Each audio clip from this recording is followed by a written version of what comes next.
இந்த நீட் போராட்டம் வந்து நடந்திருக்குது டெல்லியில். அது இப்போ வாபஸ் கூட வாங்கிட்டாங்க. காக்ரோச் ஜனதா பார்ட்டி சிஜேபி அவங்க சார்பாக வந்து நடந்தது.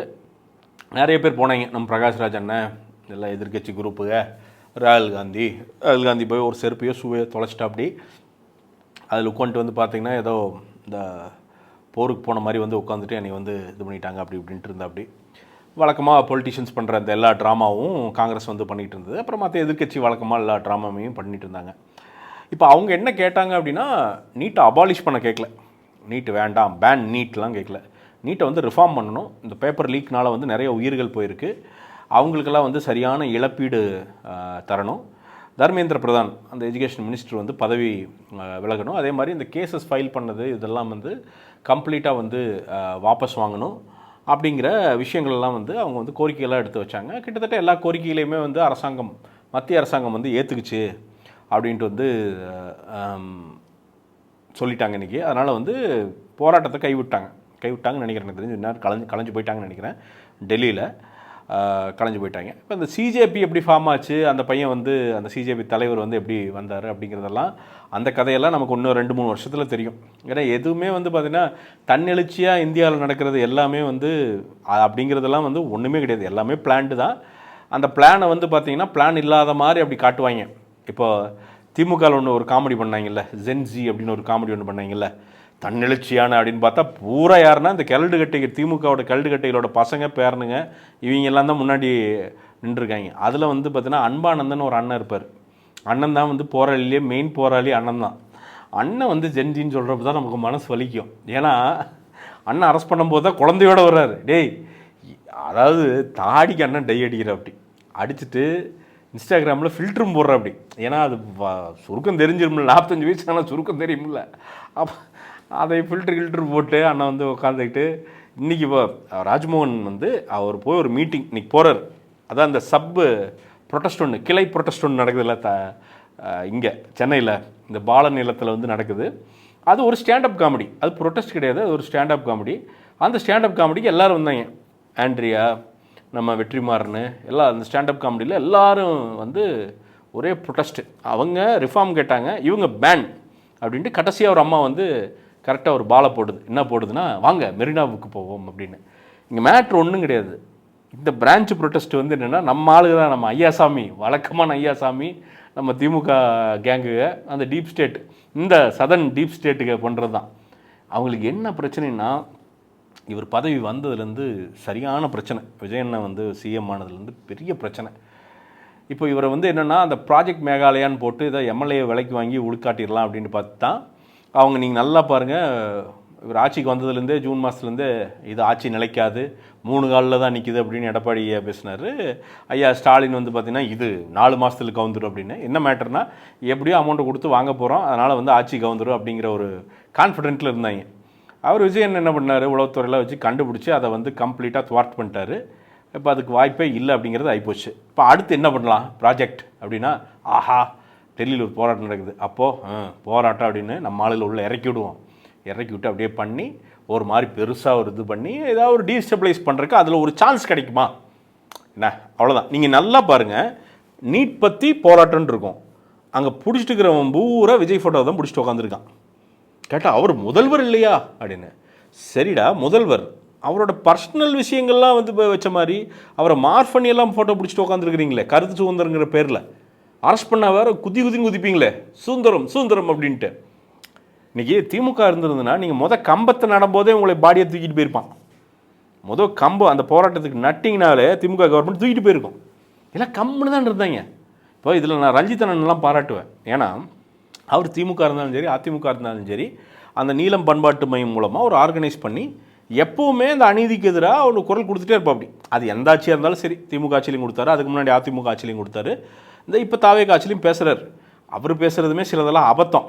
என்ன, ராஜ்மோகன் வந்து எனக்கு தலித்துன்னு இப்போ தான் தெரியும். இப்போ அவர் தலித்தாக இருந்தால் என்ன, இல்லைன்னா உங்களுக்கு என்ன பிரச்சனை? அவர் மினிஸ்டரு, சரியா? இப்போ வந்து வன்னியரசன்னா இருக்கார், அவர் வந்து சமூக நலத்துறை அமைச்சராக, சமூக நீதித்துறை அமைச்சராக இருக்கார். இப்போ அவர் யாருக்கு மினிஸ்டரு? தலித்துகளுக்கு மட்டுமா? சமூகத்துக்கு மினிஸ்டரு, எல்லா சமூகத்துக்கும் சேர்ந்து தான் அவர் அமைச்சர். அதில் உங்களுக்கு என்னையா பிரச்சனை? சீரியஸாக கேட்குறேன். இதில் என்ன தலித்து கவுண்டன் செட்டியார்னு இது என்ன பேசிக்கிட்டு இருக்கீங்க நீங்கள்? கேட்குறேன், எந்த உலகத்தில் இருக்கிறீங்க உட்காந்துக்கிட்டு? அது திருப்பி திருப்பி பேசுகிறப்ப என்னென்னா அது உங்களுக்கு தான் ஆப்போசிட்டாக முடியுது. எங்களுக்கு ராஜ்மோகன் வந்து உண்மையாக அவர் தலித்துங்கிறது எங்களுக்கு அது அது என்ன, அதனால் என்னங்கிறேன் நான், என்ன அதனால் என்ன? ஸோ அதை வந்து திருப்பி திருப்பி அதை பேசுகிறப்ப நமக்கு ஒரு எரிச்சல். மற்றபடி கண்டிப்பாக ரஞ்சித் அவர்கள் வந்து பாராட்டணும். அவர் எப்போவுமே வந்து கான்ஸ்டண்ட்டாக ஒரு குரல் கொடுத்துட்டே இருக்கார் திமுக இருக்கிறப்பவும். ஆனால் அண்ணன் வெற்றிமாறன்லாம் பங்கரில் போனவர் தான். 20 அந்த இவங்க பதவி ஏற்றனே பங்கரில் போனது தான். அண்ணாரெலாம் வரவே இல்லையே. அண்ணன் விடுதலை எடுத்தார், 2 எடுத்தார், அப்புறம் இந்த மண்டாடி எடுத்தார், எல்லாம் எடுத்துகிட்டே தான் இருந்தார். அண்ணன் எந்த நீங்கள் தீவிரமான போராட்டம் பாருங்கள், தீவிரமான போராட்டம் எதுக்கு போயிருப்பார் தெரியுமா அண்ணன்? அண்ணன் வந்து பார்த்தா அந்த இது போட்டு ஸ்கார்ஃப் ஒன்று தருவாங்க தெரியுமா, பாலஸ்தீன்லாம் போட்டிருப்பாங்களா, இந்த வெள்ளை கருப்பு ஸ்கார்ஃபு தலைவன் அதை போட்டு அன்றைக்கி வந்து இது நடந்துட்டு இருக்குது. துப்புரவு பணியாளர்கள் ரிப்பன் பில்டிங் முன்னாடி உட்காந்து சாப்பிடாம கொள்ளாமல் உட்காந்து போராடிட்டு இருக்காங்க. இவனுக்கு என்ன பண்ணாங்க தெரியுமா இந்த குரூப்பு? யாருன்னா வெற்றிமாறன்னு, சத்யராஜன்னா, இவங்க எல்லாம் மேடையை போட்டு என்ன கண்டனம் அப்போ அப்படின்னா, ஏன்னா அந்த வரலாறு திரும்பி பார்த்தா தான் இவங்க எவ்வளோ கொடூரமானவங்கன்னு புரியும். என்ன எதுக்கு வந்து கண்டனம் தெரிவிச்சுட்டு உட்காந்துருக்காங்க அப்படின்னா, கியூபாவை வந்து இது பண்ணுற அவமதிக்காதே, அமெரிக்கா ஏகாதிபத்தியம் அப்படின்னு. டேய், இதில் கியூபாவுக்கும் உங்களை யாருன்னு தெரியாதா, அமெரிக்காவுக்கும் உங்களை யாருன்னு தெரியாதா? தமிழ்நாடு எங்கே இருக்குன்னு அவங்களுக்கு முதல்ல தெரியுமாடா? உங்களை யாருன்னு தெரியுமாயா? பக்கத்தில் ரிப்பன் பில்டிங்கில் ஒரு பஞ்சாயத்து நடந்துட்டு இருக்குது. நீ பேசக்கூட வேண்டாம், போய் ஒரு சாலிடரிட்டிக்கு நீங்கள் உட்காரன்னு சொல்லி உட்காரல. அப்படி யாராவது உட்காந்துருக்கீங்களா நீங்கள்? அப்போது இன்றைக்கி வந்து வெற்றிமாறனை வந்து நின்றுட்டு வந்து பார்த்தீங்கன்னா, இது மாணவர்கள் வந்து ஒரு போராட்டம் பண்ணாலே அங்கே அரசு பிரச்சனைன்னு அதெல்லாம் எங்களுக்கு தெரியும்னா, நமக்கு என்ன அங்கே வேலை? மாணவர் போராட்டம், மாணவர்கள் தான் போராடணும். சினிமாக்காரனுக்கு அங்கே என்ன வேலை? என்னென்னா அஜெண்டா போயிட்டு வெற்றிமாறன் கூட்டத்தில் வெற்றிமாறன் அப்படின்னு. என்ன வெற்றிமாறன்கிற அந்த பிம்பம், நான் என்ன கேட்குறேன், உண்மையாலுமே நீங்கள் சூப்பர் கிரியேட்டர்னு அதில் டவுட்டே கிடையாது. எனக்கு வந்து க்ரியேட்டிவாக செம கிரியேட்டர் நீங்கள், அதெல்லாம் ஓகே. ஆனால் சமூக பார்வையாக உங்களது பார்ப்போமே, உங்கள் படங்கள்லாம் பார்ப்போமே. ஏன்னா நீங்கள் சமூகத்துக்கு வந்து அக்கறையாக மாணவர்களை பற்றி பேசுகிறப்போ அது சமூகத்தை சார்ந்தது தான். அப்போ சமூகம் சார்ந்து நீங்கள் என்ன பண்ணியிருக்கீங்க அப்படிங்கிறத நம்ம திரும்பி பார்த்துக்கணும் இல்லையா? வடசென்னை மாதிரி காவியங்கள் படிச்சிருக்கீங்க. வடசென்னை சினிமாட்டிக்காக சூப்பராக இருக்கும். ஆனால் அது என்ன கருத்தை கொண்டு போகுது? ஒன்று மரியா பையனை கத்தி தான் எடுக்க வச்சுது. அது அதானே பண்ணுச்சு, ரத்தத்தை தானே காமிச்சிங்க, வெட்டுறது தானே காமிச்சிங்க. இதையே இல்லை அது ரியலிஸ்டிக்காக இல்லையே. அது எனக்கு புரியும். ஒரு சின்ன பையன், ஒரு 16-18 வயசு பையனுக்கு என்ன புரியும் அவனுக்கு? இப்போ விடுதலையில் அவனுக்கு என்ன புரியும்? விடுதலையில் நக்சலிசம் கரெக்டானு தோணும் அவனுக்கு, அதான் உண்மை. அப்போ இந்த மாதிரியான சமூகத்துக்கு கொண்டு போய் நீங்கள் டெலிவரி பண்ணிட்டு தான் இருக்கிறீங்க. நீங்கள் சமூகத்தை அங்கே ஒன்று சீர்திருத்துற அளவுக்கெல்லாம் நீங்கள் படங்க எடுத்துகிட்டு வந்து இங்கே உட்காந்துட்டு இருக்கல. நீங்கள் என்ன இன்றைக்கி ஒரு மாரி செல்வராஜ் சொன்னார்னா கூட அதில் நான் வந்து உண்மையாக வந்து நான் உடன்படுவேன். ஏன்னா மாரி செல்வராஜ் வந்து என்றைக்குமே வந்து பார்த்தீங்கன்னா ஒடுக்கப்பட்ட சமூகத்தோட பஞ்சாயத்தை தான் பேசிகிட்டே இருப்பார். அவர் எந்த இடத்துலையும் கத்தி எடுக்கிறது பெட்டர் அப்படிங்கிறத பற்றி பேசவே மாட்டார், எப்பவுமே பேச மாட்டார். பைசன் வரைக்கும் வந்து கத்தி எடுக்கிறதுனா டே அது ஒன்றும் கிடையாதுடா, அதில் ஒரு க்ளோரிஃபிகேஷன் கிடையாதுடான்னு தான் பேசுவாங்க. ஸோ அப்போ என்னென்னா நாம் நம்மளே இங்கே பிரச்சனைக்குரிய ஒரு நபர்னே, நம்மளோட கிரியேஷன், நம்மளோட ஐடென்டிட்டியே தப்பான சும்மா ஒரு பிரபலத்தால் உருவான ஒரு ஐடென்டிட்டி, அவ்வளோதான். யுவர் ஜஸ்ட் ஃபிலிம் மேக்கர், அவ்வளோதான். நீங்கள் அங்கே போயிட்டு நீங்கள் என்ன பெரிய ப்ரொடெஸ்ட் அப்படியே லீட் பண்ணுற மாதிரி ஐடென்டிட்டா மாணவர்கள் அப்படி நம்ம பேசவே கூடாது. நாங்கள் என்ன வேலை? ஆண்ட்ரியாக்கெல்லாம் என்ன வேலைங்க? நீட்டில் பாஸ் ஆனவன், நீட்டில் ஃபெயில் ஆனவன் எல்லாத்தையும் கூப்பிடுங்க, மாணவர்களை உட்கார வச்சு அதோட சிரமங்கள் என்ன. கிராமப்புற மாணவர்கள் எத்தனை பேரை பேச விட்டீங்க நீங்கள்? எத்தனை கிராமப்புற மாணவர்களை உட்காந்து அங்கே பேசுனா? எத்தனை கிராமத்துலேருந்து வந்தாங்க? ஏன் உன்னால் ஆர்கனைஸ் பண்ண முடியாதா? வாழ நிலத்தில் உன்னால் ஆர்கனைஸ் பண்ண முடியாதா? என்ன பண்ண முடியும், ஏன் பண்ணல? ஆனால் என்ன அயோக்கியத்தனம் பண்ணிங்க தெரியுமா? அந்த பால நிலத்தில் உட்காந்துக்கிட்டு ஒரு பையன் நேற்று வந்து அந்த டைம் பாஸ் ஸ்பேஸில் வந்து சொல்கிறான், 10,000 அந்த மைக்கு பிடிக்கணும் அப்படின்னா அங்கே ஒரு ப்ளூ ஷர்ட்டுக்காரன் நின்றுருக்கானா, அவன் கரெக்டாக கேட்குறானா, தம்பி இன்ஸ்டாகிராமில் உனக்கு 10,000 ஃபாலோவர் இருக்கா அப்படின்னு. ஃபாலோவர் இருந்தால் தான் மைக் தரானுங்களாம். ஸோ இவனுக்கு இந்த இன்ஸ்டாகிராம் இருக்கானுங்க நல்லா தெரிஞ்சுக்க மக்களே. நான் கொண்டு சொல்கிறேன், நான் தான் இன்ஃப்ளூயன்சர். இந்த வியூவை வச்சு சோறு திங்கிறவனுங்க நாங்கள் எல்லாருமே, இந்த வியூஸை வச்சு சோறு திங்கிறவனுங்க. எங்களை எல்லாம் வந்து சமூகத்தை திருத்துவோன்னு நீங்கள் நம்புனீங்கன்னா அதை விட இழிச்சவன், உங்களை விட இழிச்சவன் எவனுமே இருக்க முடியாது. இது நல்லா புரிஞ்சுங்க. இது சாட்டை துரைமுருகன்லேருந்து எல்லாரும் வியூஸை வச்சு சோறு திங்கிறவங்க, அவ்வளோதான். மாறிக்கிட்டே இருப்பாங்க. துரைமுருகன் அண்ணன் எடுத்து பார்த்தீங்கன்னா ஒரு காலத்தில் ரஜினியை பேசாத பேச்சு இருக்காது. இன்றைக்கி ரஜினி தான் கடவுளுங்க வர அண்ணன். இதே விஜயை புகழாத புகழ் இல்லை, இன்றைக்கி விஜய் தான் அரக்கன் ஆயிட்டான். ஆக இது எல்லாமே நீங்கள் எடுத்து கொஞ்சம் விலகி நின்று இவங்களை பார்த்தீங்க அப்படின்னா இது வந்து வெறும் வியூஸ் கவுண்ட்டுக்காண்டி, பிரபலத்துக்காண்டி, பெரிய பணத்துக்காண்டி நடக்கிற ஒரு மிகப்பெரிய பகடையாட்டம் இது. இவனுங்க இந்த திருட்டு பயலுக, அது இன்ஸ்டாகிராம் இன்ஃப்ளூயன்சர் குரூப் இருக்கானு இல்லை, இவனுக்கு என்னன்னா நீங்கள் நல்லா புரிஞ்சுக்கங்க. இந்த போராட்டம் வந்து அங்கே டெல்லியில் நடந்துட்டு இருக்குது. ஸோ இது என்ன பண்ணுறானுங்க, இந்த 1 மில்லியன் ஃபாலோவர்ஸுக்கு மேலே இருக்கிற அத்தனை பேர்த்தோட அக்கௌண்ட்டும் இவனுங்களோட குடுமி எத்தனையுமே மும்பையில் இருக்குது. ஏன்னா நல்லா தெரியும், அதங்காட்டிக்கு சொல்கிறேன் நான்.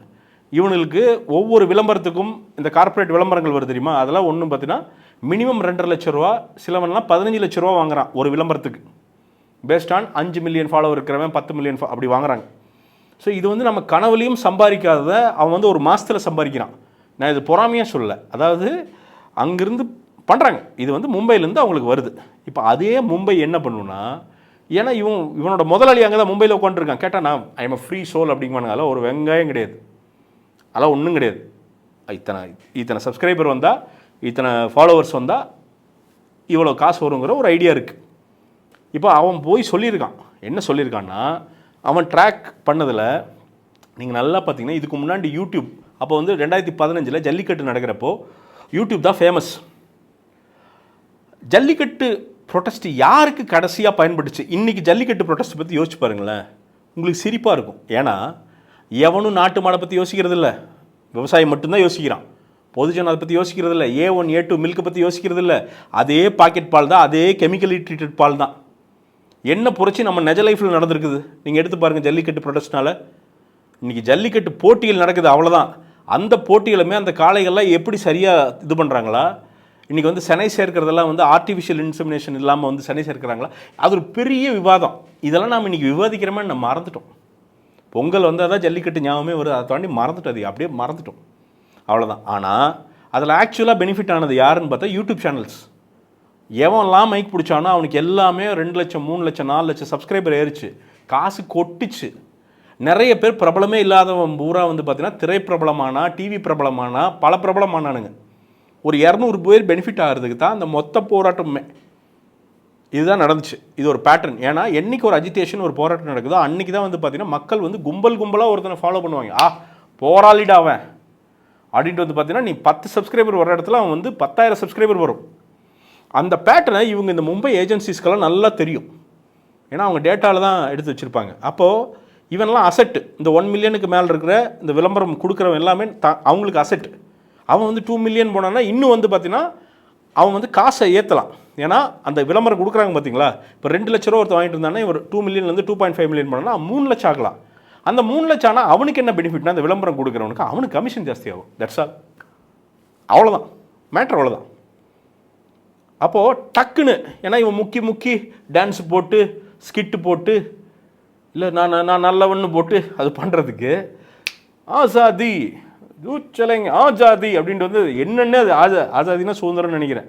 அப்படி எதெல்லாம் சொன்னோம்னா, ஏதாவது போய் நான் வந்து ப்ரொட்டஸ்ட்டில் ஐ வென்ட் டு ப்ரொட்டஸ்ட் அப்படின்னா, டேய் ப்ரொட்டஸ்ட்னா என்னென்னு தெரியுமாடா, ஹிந்தி எதிர்ப்பு போராட்டம்னு ஒருத்தன் பண்ணானுங்கடா மாணவர்கள், அவன் தான்டா ப்ரொட்டஸ்ட்டு. அதான் ப்ரொட்டஸ்ட். அன்றைக்கி திமுகலாம் நெருப்பு அன்றைக்கலாம், அதுதான் ப்ரொட்டஸ்ட்டு. சொல்லப்போனால் அதுலேயுமே நிறைய இருக்குது. அன்னைக்கு மாணவர்கள் நின்னான், உயிர் சுற்றுவான். இன்றைக்கி வரைக்கும் அந்த பொள்ளாச்சியில் செத்தவங்க எத்தனை பேர்னே கணக்கு இன்றைக்கி வரைக்கும் கிடையாது. உயிரை துச்சமாக நின்னானுங்க, அதுதான் ப்ரொட்டஸ்ட். இன்றைக்கி என்ன ப்ரொட்டஸ்ட் அங்கே போய் என்ன நடக்குது? சும்மா போய் உட்காந்துக்கிட்டு பாட்டை பாடிக்கிட்டு டான்ஸ் ஆடிக்கிட்டு உட்காந்துருக்கீங்க. அதுலேயும் நீ பாட்டு பாடுற டான்ஸ் ஆட தப்புன்னு சொல்ல, யார் உட்காந்துருக்கீங்க? எவன் மாணவன்? அன்பானந்தம் மாணவனா? ஜென்ஜின்னு உட்காந்துருக்கான். அவனுக்கு மாணவனுக்கு என்ன சம்பந்தம்? திமுகலேருந்து போய் அங்கே போய் இன்னைக்கு ராஜ்மோகனை கேள்வி வைக்கிறான். ஓகே, கேள்வி வைக்கிறது ஓகே, சூப்பர். உனக்கும் மாணவர்களுக்கு என்ன சம்பந்தம்? உனக்கு நீட்னால நீ பாதிச்சிருக்க, ஃபஸ்ட் நீட்னா என்னென்னு தெரியுமா உனக்கு? எதுக்கு போய் அங்கே நிற்கிற?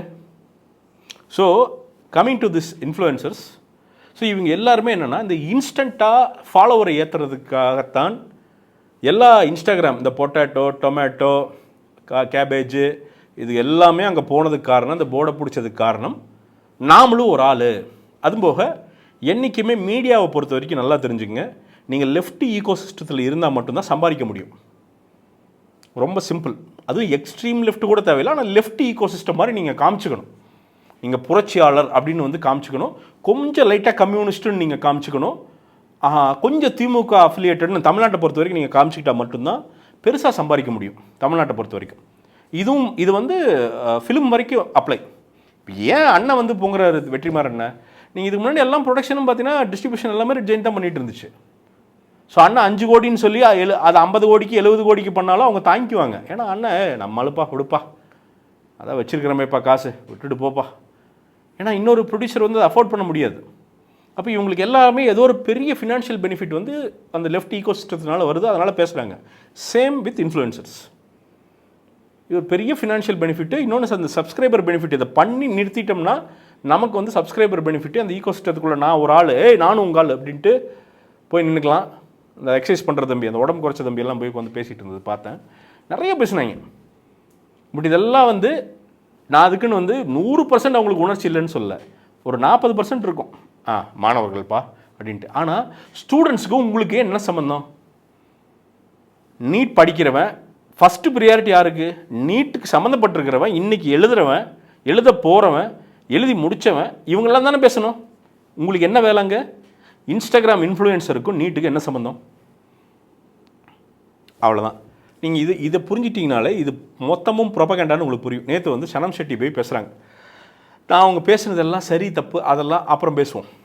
ஆனால் அவங்க தெளிவாக தான் பேசுகிறாங்க. என்னென்னா, அதாவது வந்து சினிமாவுக்கு போகிறவங்க எல்லாருமே தற்குறின்னு நீங்கள் பேசுகிறீங்க. நான் நேற்று வந்து விஜய் படம் தான் பார்த்துட்டு வந்தேன், அதனால் நான் தற்குறி ஆயிடுவேன்னா எனக்கும் இந்த மாணவர்கள் வந்து போராட்டம் வெல்லணும்னு தான் பேசுகிறேன் அப்படின்னாங்க. பேச செகண்டு வந்து மயக்க பிடுங்குறானுங்க. ஹேய், நீங்க கருத்து சுதந்திரத்தோட பெரிய காவலர்கள் நீங்கள் தானடா, பேச விடுங்க அவங்கள 1/2 மணி நேரம், என்னென்னு தான் கேளுங்க, அவங்க என்ன தான் சொல்கிறாங்கன்னு கேளுங்களேன். ஏன் கேட்க முடியல? ஏன்னா அனார்கி தான் உங்களோட ஆக்சுவல் உருவம், வந்து அனார்கி தான். டெமோக்ரஸி கிடையவே கிடையாது, சும்மா வெளியே டெமோக்ராட்டிக்னு காமிச்சிக்கிறது. நீங்கள் நியாயமாக பேசுகிறவங்க எவனுமே போய் அந்த மைக்கை பிடிக்கவே முடியாது, அதுதான் உண்மை. அதுக்கு தான் அந்த டிசைன் வந்து செய்யப்பட்டிருக்குது அப்படின்னு வந்து தெளிவாக உங்களுக்கு வந்து நீங்கள் பார்த்துடலாம். ஸோ இந்த சிஜேபி ப்ரொட்டஸ்ட்டுங்கிறது தமிழ்நாட்டை பொறுத்த வரைக்கும் வந்து ஒரு மேனிப்புலேட்டட் ப்ரொட்டஸ்ட்டு. இன்னொன்று, இந்த மாநில பட்டியலுக்கு வந்து கொண்டு வர்றது கல்வியை, அதே மாதிரி வந்து பார்த்திங்கன்னா நீட்டை அபாலிஷ் பண்ணுறது, இதெல்லாம் வந்து இங்கே நடக்காது. இங்கே நடக்கிற மாதிரி இருந்ததுன்னா 2019-20 திமுக அந்த ப்ராமிஸில் தான் இவங்க ஆட்சியவே பிடிச்சாங்க. அப்போ ஆட்சியை பிடிக்கிறப்போ நீங்கள் 5 வருஷம் இருந்தாங்கல்ல, பண்ணியிருக்க முடியுமில்ல. சென்ட்ரல் கவர்மெண்ட் நினச்சா மட்டும்தான் அங்கே போயிட்டு வந்து பார்த்தீங்கன்னா அமெண்ட் பண்ணணும், 2/3 மெஜாரிட்டி ப்ரூவ் பண்ணி அது உள்ள பார்லிமெண்ட்டுக்குள்ளே நடக்க வேண்டிய விஷயம் அது அங்கே நடந்து அதுக்கப்புறம் தான் வந்து இங்கே மாற்ற முடியாது. ஆக அதனால் ஒன்று சொல்லிக்கிறேன், என்னென்னா இந்த போராட்டங்கள்லாம் என்னென்னா மெயினாக இந்த இந்த இன்ஃப்ளூயன்சர்னு ஒருத்தன் வந்துட்டே வந்து பார்த்தீங்கன்னா நான் போராளி அப்படின்னா அவன் பொய் சொல்கிறான்னு அர்த்தம். அவன் வந்து போராளிங்கிறவன் வந்து அதை வந்து கரெக்டாக வீடியோ எடுத்து எடிட் பண்ணி நான் போராடுறேன்னு எவனும் போடவே மாட்டான். நிஜ போராளிக்கு அதுக்கு நேரமே இருக்காது. அவன் போராடுறதை யாராவது ஒருத்தன் எடிட் பண்ணி போடுவான், அவனே போட மாட்டான். சரியா? அப்படி யார் பண்ணாலும் நான் பண்ணாலும் அது போலி அப்படின்னு நீங்கள் உணர்ந்துக்குங்க. இங்கே எல்லாமே காசுக்கு ஒரு கேம் விளையாடுறோம். ஆனால் ஜென்யூனாக என்னென்னா, நீட்டுனால் நிறைய பேர் ஏழை மாணவர்கள் பாதிக்கப்பட்டிருக்காங்க. நீங்கள் அமெண்ட் பண்ணுவீங்களோ பேன் பண்ணுவீங்களோ, இது பேன் பண்ணணும் அதெல்லாம் இல்லை. மாணவர்களுக்கு எல்லா மாணவர்களுக்கும் சரிசமமான வாய்ப்பை கிடைக்கிற மாதிரி நீங்கள் ஒன்று பண்ண முடியும்னா தாராளமாக பண்ணுங்கள். அது ஸ்டேட் கவர்மெண்ட் ஆகட்டும், சென்ட்ரல் கவர்மெண்ட் ஆகட்டும், யாராகட்டும் அதை பண்ணுங்கள். ஏன்னா ப்ராக்டிக்கலாக உண்மையை எடுத்து பார்த்தீங்க அப்படின்னா இன்றைக்கி நீட் அப்படிங்கிறது உள்ளே வந்து செட் ஆகிடுது. இதை அமெண்ட் பண்ணி சரி பண்ணால் மாணவர்கள் அவங்க வாட்டுக்கு போயிடுவாங்க. இதை கலைச்சா திருப்பி அவங்க முதல்லேருந்து ஆரம்பிக்கணும். மாணவர்கள் அவங்கெல்லாம் வந்து 35 வயசுக்காரங்க இல்லை, மென்டலாக அவங்க டிஸ்டர்ப் ஆவாங்க. அந்த டிஸ்டர்ப் ஆகாமல் ஸ்டேட்டும் சென்ட்ரலும் என்ன பண்ண முடியுமோ அதை பண்ணி இதுக்கு ஒரு சொல்யூஷன் கொண்டு வந்தாங்கன்னா ரொம்ப ரொம்ப சந்தோஷம். பட் இங்கே தமிழ்நாட்டில் நடக்கிற இந்த ப்ரொட்டஸ்ட், இந்த பால் நிலம் ப்ரொட்டஸ்ட் அப்படிங்கிறது அவர் முதலமைச்சர் விஜயை எப்படி வந்து டீஸ்டபிளைஸ் பண்ணலாம், எப்படி போராட்டங்கிற பேரில் இதை ஊதி பெருசாக்கி, ஏன்னா இன்னும் 2-3 நாளில் பெரிய ஸ்டண்ட் ஒன்று நிச்சயமாக அடிப்பாங்க, இதை பெருசாக்கி இந்த மெரினா பீச்சில் உட்காந்து இவரை வந்து, ஏன்னா அதை பெருசாக்குனா இது ஒரு ஷேப்புக்கு கொண்டு வந்துட்டா இது கலைஞ்சிரும், ஏதோ ஒரு ஆட்சியை வந்து கலைக்கிற ஏதோ ஒரு கேப் கிடைக்கும்ல. உண்மையான இன்டென்ஷன் அதுதாங்க. இல்லைன்னா நீட்டை பற்றியை விட அண்ணன் விஜயை பற்றி தான் வந்து பார்த்தீங்கன்னா போஸ்டர் பிடிச்சிட்டு உட்காந்துருக்காங்க. அவர் வந்து 2 மாதம் தான் ஆச்சு. இவனுங்க திராணி இருக்கிறவனுங்க, மானம் உள்ளவனுங்க, ரோசம் இருக்கிறவனுங்க 5 வருஷமாக திமுக அத்தனை அக்கிரமம் பண்ணிட்டு உட்காந்துருந்தானுங்களே. எதுவுமே நீட்டுக்கு பண்ண முடியாமல் உட்காந்துருந்தாங்களே. எவனாவது ஒருத்தன் ஒரே ஒரு போராட்டம் பண்ணானுங்களான்னு கேளுங்க. கேட்கவே மாட்டானுங்க. அதுதான் அக்கிரமம். அதே மாதிரி வந்து பார்த்தீங்கன்னா, நீங்கள் நீட்டுக்கு நீங்கள் போராடலைன்னா நீங்கள் மனிதர்கள் அப்படிங்குவானுங்க. இவனுக்கு உட்காந்துருக்கிற அத்தனை பேரும் அர்ஜென்டினா விசஸ் ஸ்பெயின் வந்து பார்க்குறப்ப இவனுக்கு நீட் ப்ரொடெஸ்ட் இருதுன்னே தமிழ்நாட்டில் எவனுக்கும் தெரியாது. இதுதான் உண்மை. வாயை பொழந்து பார்த்துட்டு அதுக்கு ரீல்ஸ் போட்டிருந்தானுங்க. அவ்வளோ இன்ஸ்டா இன்ஃப்ளூயன்சர் பயல்களும் ரீல்ஸ் தான் போட்டிருந்தானுங்க. அன்னைக்கு அவர் வந்து அந்த வாங்சுக்கா அவர் வந்து பார்த்தீங்கன்னா அன்றைக்கி ஆஸ்பத்திரியில் சேர்த்தாங்கன்னு நினைக்கிறேன். அவன் ப்ரொடெஸ்ட்டில் அன்றைக்கி இவனுக்கு பற்றி அன்னைக்கு இவனுங்களோட கண்டென்ட் வந்து அர்ஜென்டினா விசஸ் ஸ்பெயின் தான். எந்த பயலும் எதையை பற்றியும் கவலைப்பட்டுக்கல. அங்கே மேலே ஏறணுன்னே மும்பைலேருந்து கூப்பிட்டு, தம்பி ஃபாலோவர் வந்துரும்பா, பெரிய அமௌண்ட் ஒன்று வாங்கலாம்ப்பா அப்படின்னு சொன்னோன்னே அந்த அஜெண்டா கரெக்டாக வந்தோடனே இவனுக்கு பூரா போராளி ஆகிட்டானு அங்கே போய் குத்தச்சு கொண்டுட்டானுங்க. அதனால் இந்த இன்ஸ்டாகிராம் இன்ஃப்ளூயன்சரை நம்பி, இந்த யூடியூப் இன்ஃப்ளூயன்சரெலாம் நம்பி போராட்டம் பண்ணாதீங்க. உங்கள் மனசாட்சிக்கு உங்களுக்கு வந்து நீட்னால் பாதிப்புகள் கண்ணுக்கு தெரியுது, இது நிச்சயமாக மாறும் அப்படின்னு நினச்சிங்கன்னா அந்த போராட்டத்தில் வந்து பங்கெடுத்துக்குங்க. அவ்வளோதான். இன்னொரு வீடியோவில் சந்திப்போம். நன்றி, வணக்கம்.